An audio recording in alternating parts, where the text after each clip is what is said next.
అన్నీ బాగుండాలి, ఆరోగ్యంగా ఉండాలంటే ప్రతిరోజు శారీరక శ్రమ కలిగి ఉండాలి. ప్రతి ఒక్కరూ చాలా యాక్టివ్‌గా ఉండాలి. అది అన్ని అవయవాలను పనిచేస్తాయి. గుర్తుపెట్టుకోండి. మీరు మీరు మీ అవయవాలతో మీరు మాట్లాడరు. కానీ లోపల అవయవాలు అవేవి మాట్లాడుకుంటూ ఉంటాయి. వాటికి భాష ఉంటుంది, వాటికి భావం ఉంటుంది, వాటికి స్పందన, ప్రతిస్పందన ఉంటుంది. అది మనం తెలుసుకోవాల్సిన అవసరం లేదు. ప్రతి అవయవం లోపల మాట్లాడుకుంటూ ఉంటుంది. ఆర్గాన్ క్రాస్ టాక్ అంటూ ఉంటాం.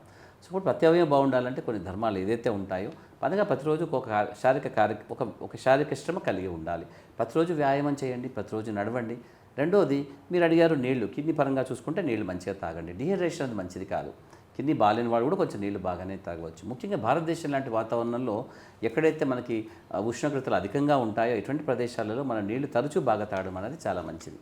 ఉప్పు మనకి శత్రువు అనుకుంటాం, కానీ ఉప్పు మీరు అనుకున్నంత శత్రువు ఏమి కాదు. అలా అని చెప్పి మీరు ఊహించి అనుకున్నటువంటి మంచి మిత్రుడు కూడా కాదు. చాలా జాగ్రత్తగా పొదుపుగా వాడుకోవాల్సినటువంటి స్నేహితుడుగా అనుకుంటే సరిపోతుంది. ఎక్కువ కాదు, తక్కువ కాదు. చాలా తక్కువగా తీసుకోవడము, ఎక్కువ తీసుకోవడం కూడా రెండు మంచిది కాదు.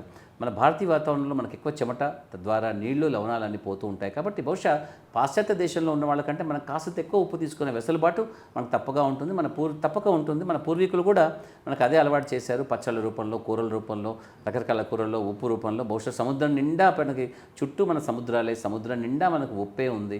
ఆ ఉప్పు మనం జాగ్రత్తగా వాడుకుంటే ఎంత వాడుకున్నా ఇంకా తరగినటువంటి ఉప్పు మనకు ఉంది. కాబట్టి ఉంది కదా అని వాడుకోవడం కాదు, జాగ్రత్తగా వాడుకోవడం అన్నది చేయవచ్చు. మన ఉప్పు తగిన సమపాళ్లలో తీసుకోవాలి. అలాగే మంచి నిద్ర, కంటి నిండా నిద్రపోవడం అన్నది కూడా మంచి ఆరోగ్య లక్షణము. అలాగే చీటి మాటికి అనవసరంగా ఎటువంటి మందులు వేసుకోకపోవడము, అలాగే బరువు బాగా పెరగకుండా చూసుకోవడము, లేదా క్రమం తప్పకుండా అడపాదడపా కొన్ని పరీక్షలు చేయించుకుంటూ ఉండడము, ఇవన్నీ మీరు చేసుకోవాల్సినటువంటి ఒక 4-5 చిట్కాలు.